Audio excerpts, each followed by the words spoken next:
حضرت سالم بن سعد رضی اللہ تعالی عنہ سے روایت ہے، وہ کہتے ہیں کہ رسول اللہ صلی اللہ تعالی علیہ وسلم نے ارشاد فرمایا ان العبد لیعمل عمل اہل النار، کہ بے شک بندہ اہل جہنم والا کام کرتا رہتا ہے، حالانکہ انہ من اہل الجنہ، وہ اہل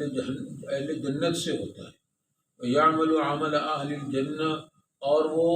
جنت والے لوگوں والے کام کرتا رہتا ہے، وَإِنَّهُ مِنْ أَهْلِ النَّارِ، حالانکہ وہ اہل جہنم سے ہوتا ہے۔ آگے فرمایا وَإِنَّمَا الْأَعْمَالُ بِالْخَوَاتِيمِ، اور حقیقت یہ ہے کہ اعمال کا اعتبار خاتمے کے ساتھ۔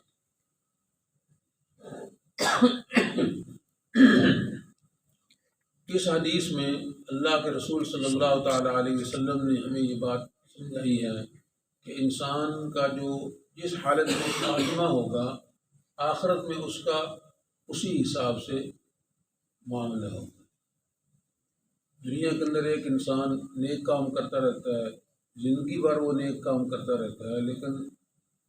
بہت سے کچھ عرصہ پہلے کوئی ایسا عمل اس سے ہو جاتا ہے کہ اس کے سارے نیک اعمال ضائع ہو جاتے ہیں، اور اس کا جو خاتمہ ہے وہ دوزخیوں والے اعمال والے حساب میں چلا جاتا ہے، اور وہ دوزخ میں چلا جاتا ہے۔ اور ایک آدمی ساری زندگی برے اعمال کرتا رہتا ہے، موت سے پہلے اللہ اس کو کچھ ایسے عمل کی توفیق دیتا ہے کہ پھر اس کے سارے نیک جو اس نے اعمال کیے تھے اس کے بدلے میں الٹ ہو جاتا ہے۔ تو آخر میں جو اس کا معاملہ ہوگا موت سے پہلے، جس طرح کے اعمال پر اس کا خاتمہ ہوگا اسی طرح کا اس کا آگے حساب ہوگا۔ اس لیے اللہ نے قرآن حکیم میں فرمایا نا باللہ، کہ اللہ کی توفیق سے ہی سارے کام ہوتے ہیں۔ اللہ تعالیٰ سے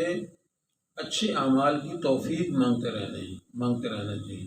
اور اسی طرح اللہ تعالیٰ سے اچھے خاتمے کی دعا کرتے رہنا چاہیے، حسن خاتمہ کی دعا کرتے رہنا چاہیے۔ اصل میں اصول یہ ہے کہ اللہ تعالیٰ نے فرمایا وَهَدَيْنَاهُ النَّجْدَيْنِ، ہم نے انسان کو دو راستے دکھا دیے، نیکی کا راستہ بھی دکھا دیا، بدی کا راستہ بھی دکھا دیا۔ اب نیکی اور بدی کے بارے میں انبیاء علیہ السلام کے ذریعے، دین اسلام کے ذریعے، شریعت کے ذریعے، اور انبیاء کے بعد آگے صحابہ، تابعین، تبع تابعین، بزرگان دین، اولیاء اکرام، اور آج تک جتنے بھی نیک لوگ آئے ان کے ذریعے ہر دور میں انسانوں کو بتا دیا گیا کہ یہ نیکی والا راستہ ہے، یہ برائی والا راستہ ہے، یہ اچھا کام ہے، یہ برا کام ہے، یہ نیک ہے، یہ بد ہے۔ سارے اسباب اللہ تعالیٰ نے انسان کے سامنے رکھ دیے کہ بھائی یہ نیکی کا کام ہے، یہ برائی کا کام ہے۔ اب ساری پہچان کرانے کے بعد اب انسان کو اللہ نے اختیار دے دیے، جہاں پہ انسان اختیار رکھتا ہے کہ وہ نیکی والے راستے کو اپناتا ہے یا برائی والے راستے کو اپناتا ہے۔ تو برائی اور نیکی پر انسان چلتا رہتا ہے۔ اب اس کے ساتھ اللہ تعالیٰ سے انسان نے مانگنا ہے کہ اللہ تو مجھے نیکی کی ہی توفیق دیتا رہے، اور میرے لیے ایمان کو خاتمہ فرما میرا۔ تو اللہ سے مانگتے رہنا ضروری ہے، کیونکہ انسان اگر یہ اس عمل پہ اعتراض ہے، میں تو بڑا نیک ہوں، میں تو حافظ قرآن ہوں، میں تو حدیث کا عالم ہوں، اور میں تو بہت متقی پرہیزگار ہوں، اور وہ متقی پرہیزگاروں والے کام بھی کرتا ہے، نماز پڑھ رہا ہے، روزے رکھ رہا ہے، زکوٰۃ بھی ادا کر رہے ہیں، حج بھی اس نے کر لیا، اور اس نے نفلی عمرے بھی کر لیے، اور لوگوں کے ساتھ اچھائی بھی کرتا ہے، بھلائی کے کام بھی کرتا ہے، لوگوں کا خیال بھی رکھتا ہے، محتاج و مساکین ہر ایک کی مدد بھی کرتا ہے، اپنی زبان سے بھی اچھا قول بولتا ہے، سچ بھی بولتا ہے، دھوکہ کسی کو نہیں دیتا۔ لیکن کسی وقت اس کے اندر غرور اور تکبر آ گیا، شیطان نے اس کو ایسا ورغلایا، تو بڑا نیک آدمی ہے، تو پہنچا بندہ ہے، تیرے مقابلے میں محلے میں بندہ ہی کوئی نہیں۔ اب تھوڑی سی شیطان نے اس کو جو ہے چٹکی ایسی جو ہے نا وہ لگائی، اور اس کے دل کے اندر غرور اور تکبر آ گیا۔ اب دیکھیں اس کا یہ سارا کیا کرا سارا اس کا کیا چلا گیا، ضائع چلا گیا۔ اب شیطان نے اس کو غرور اور تکبر کے اندر مبتلا کر کے اس کے اندر سے للہیت کو نکال دیا، اس کے اندر سے اللہ کی رضا کو نکال دیا۔ بھی اس نے کام تو کرنا ہے اللہ کو راضی کرنے کے لیے، ہر بندے نے نماز پڑھنی ہے، اس پر فرض ہے اللہ کی طرف سے، لیکن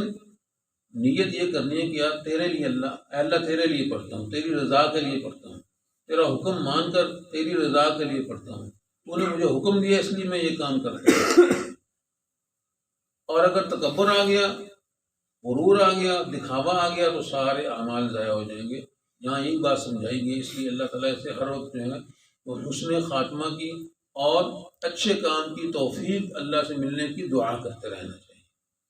اللہ کے نبی نے یہ بات ارشاد فرمائی کہ بندہ دوزخیوں کے کام کرتا رہتا ہے حالانکہ وہ اہل جنت سے ہوتا ہے،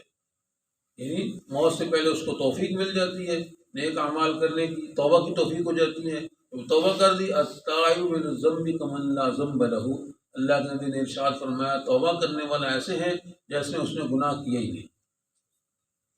اس لیے کسی ایسے دوست کو، ساتھی کو، محلے والے کو، رشتہ دار کو، کسی بھی بندے کو دیکھنا یہ تو یار بس چھوڑو یار، اس کی بات نہ کرو، یہ تو اسے لگا ہوا ہے فلاں کام پہ لگا ہوا ہے، برائی کر رہا ہے، غلط کام پہ لگا ہوا ہے، ہاں جی،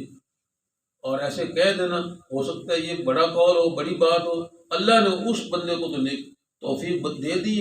اور اس کو بدل دیا، اور میری اس بات سے اللہ نے مجھے پکڑ لیا اور میرا جو اگلا معاملہ خراب۔ اس لیے